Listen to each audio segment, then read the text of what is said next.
Hello, everyone. So my name is Amber. This is Enoch. And welcome back to the Beautifully Benoit channel, where this segment is entitled The Original Benoits. It might be a little loud in our background. Obviously, you see our child back here living his best life out the window. And although this is not our usual setup, we just want to take this opportunity to record.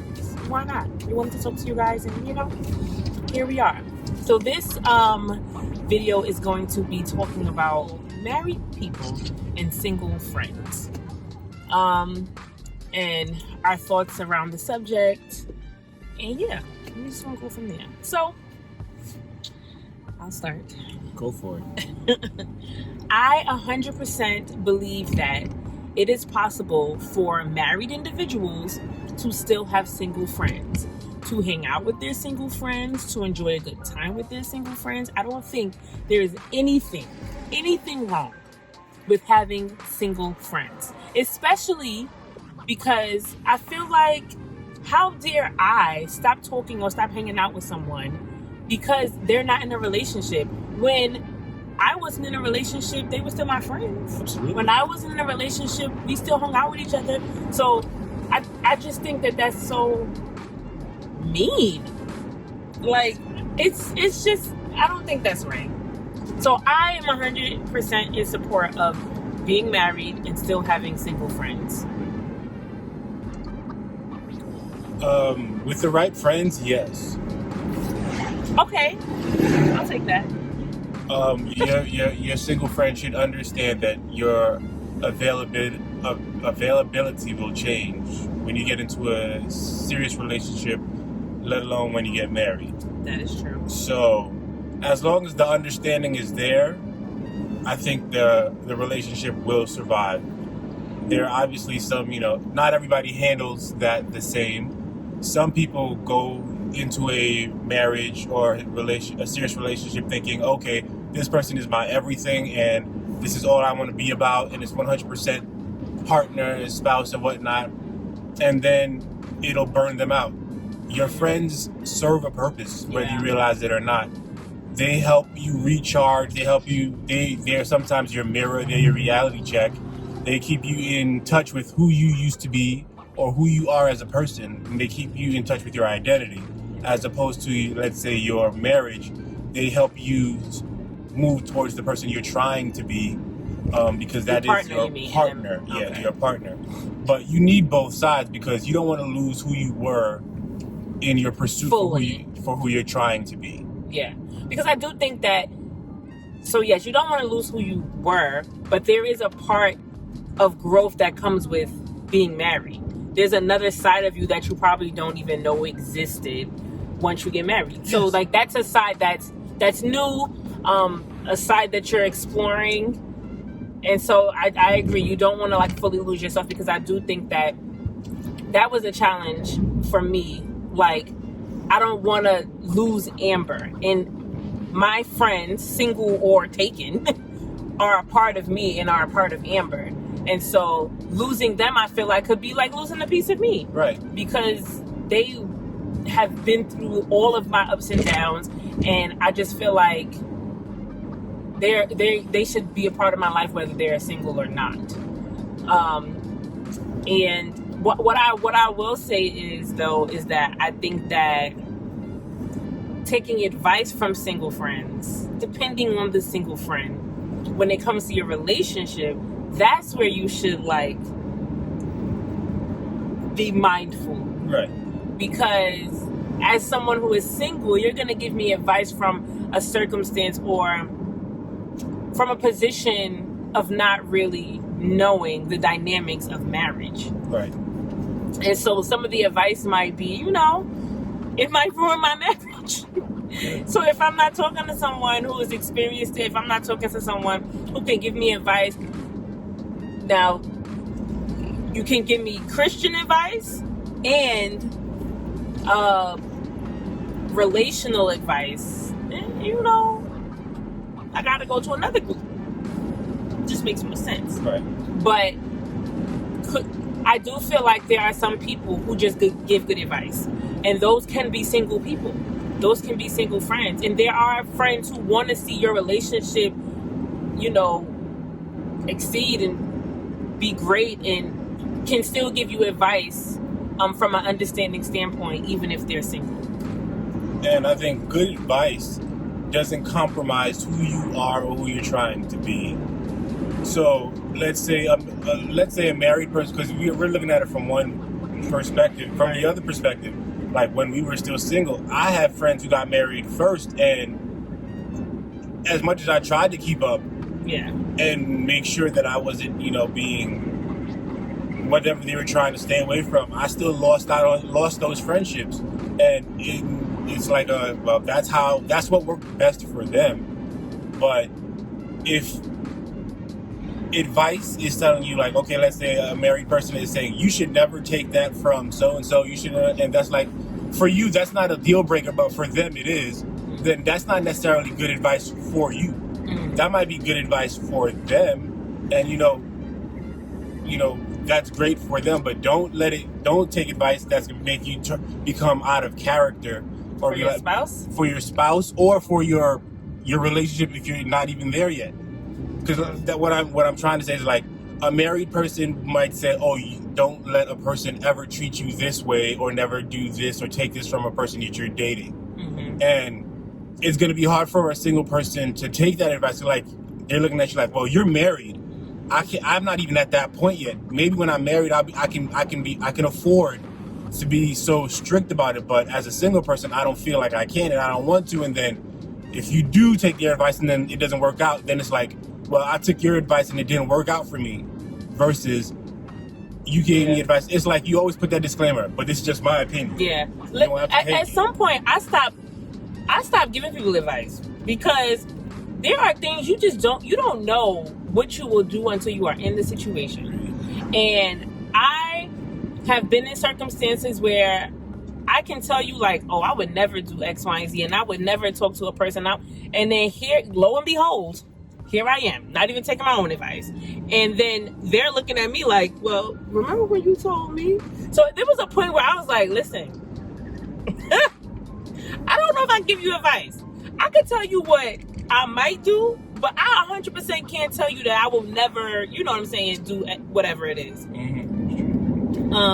But piggybacking off of what you said, thinking about it the opposite way around, what do you think single people's thoughts are on taking advice from married couples or married people in general? Like, can I speak on being single anymore because I once was? And is that good advice for you? Or because I'm in a committed relationship now, I really don't understand what you're going through as a single person, so I can't give you the advice that you're looking for. I've noticed that there are two types of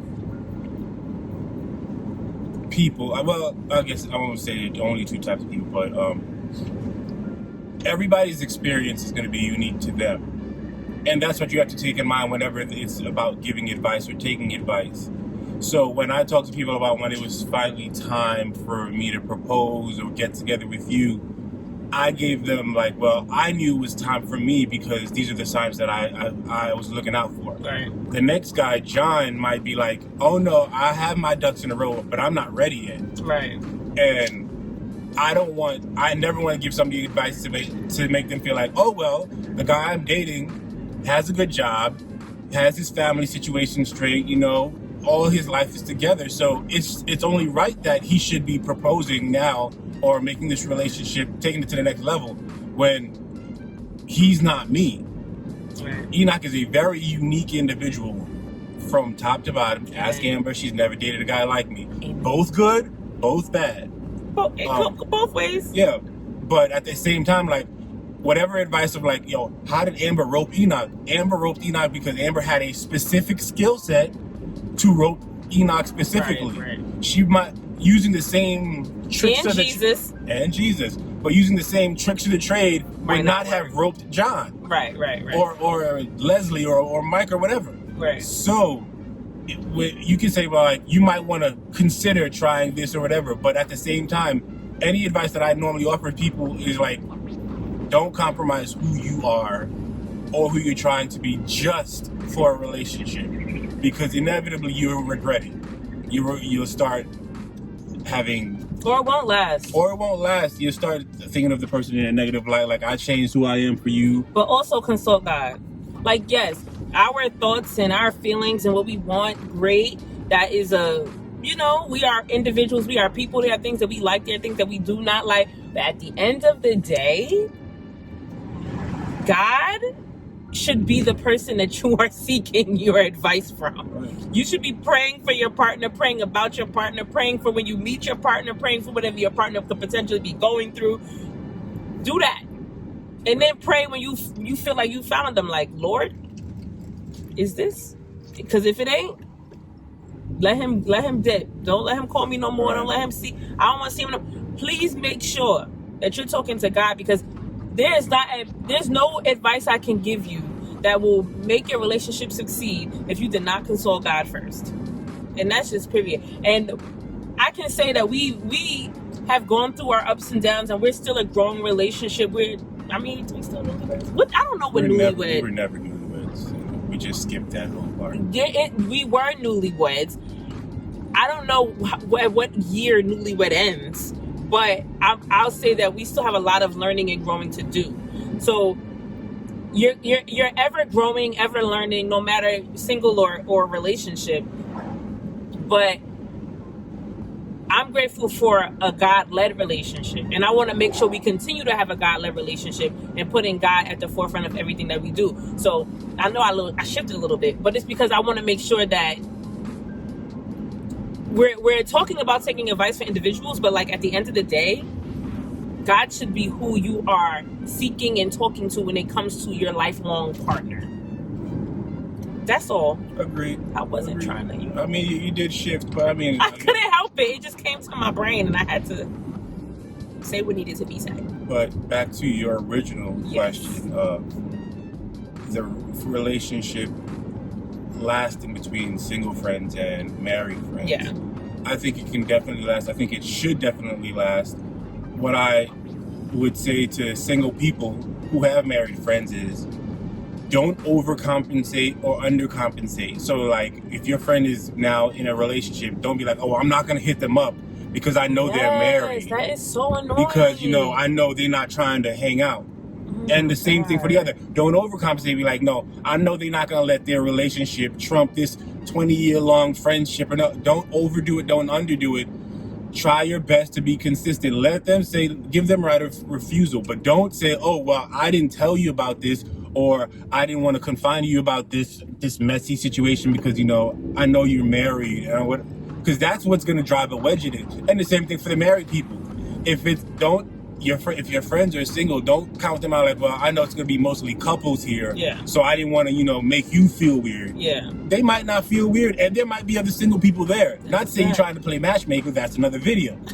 But at the same time, like, don't do that to your friendships, like, because your friendships are what they are because you didn't make them do anything. You didn't decide for them. They were themselves, you were yourselves, and you guys naturally clicked together. And let's be honest, you were talking to these friends when you were dating your now husband or wife. Most of the time, yeah. Most of the time. That's who you were talking to. That's who you were confiding in. That's who knew about your ins and outs. Like, that's who knew your friends. Like, friends are very important. I love my friends. Essential. They are essential to your life, to everything. And if you don't have no friends, listen, you gonna get some. I'm gonna pray for you, okay? But that also means you should reevaluate you. Like, why aren't your friendships lasting? What's going on? Right. What can be done differently? Do you have to apologize to anyone? That's a real life thing.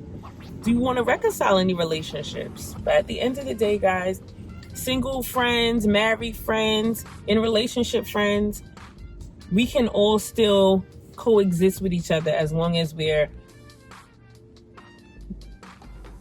communicating. Okay, I couldn't think of the word. Giving each other grace. Grace, being understanding. For both sides, because it's not just, oh, you're married so you can't do stuff, or it could be, oh, you're single and you're having an active social life because you're trying to find your Boaz or whatnot, and you're staying consistent because you're putting yourself in position for God. to bless you, and you're not hiding in your room, not talking about, like, you got your priorities, and so do your friends. So just grant them the grace when they can't do what you wish they would do or whatever, and then just be there for them when you can be there for them. But don't say, don't start making decisions for people, because that's what's going to lead to overthinking and like, why aren't I there? Or, they went to a wine tasting, or how come I like wine? Why couldn't I go? But just treat your friends like you're supposed to treat your friends, like family, like families. Because I feel like my friends are like my family. That's how I feel. So listen, I know we can all be better friends. We can get better at our communicating, and we will, guys. Okay. Say hi to Blue. Say happy birthday to Blue. It's Blue's birthday today. Happy birthday. Happy birthday, little baby. Okay. Thank you guys for watching. Thank you for being here. Let us know your thoughts on single versus married or in a relationship, whatever. Have a great day. Don't forget to like, share, and subscribe. Yes. Thanks. There's also a notifications button that you can click. Smash it. Okay, see you guys later. Bye. Bye.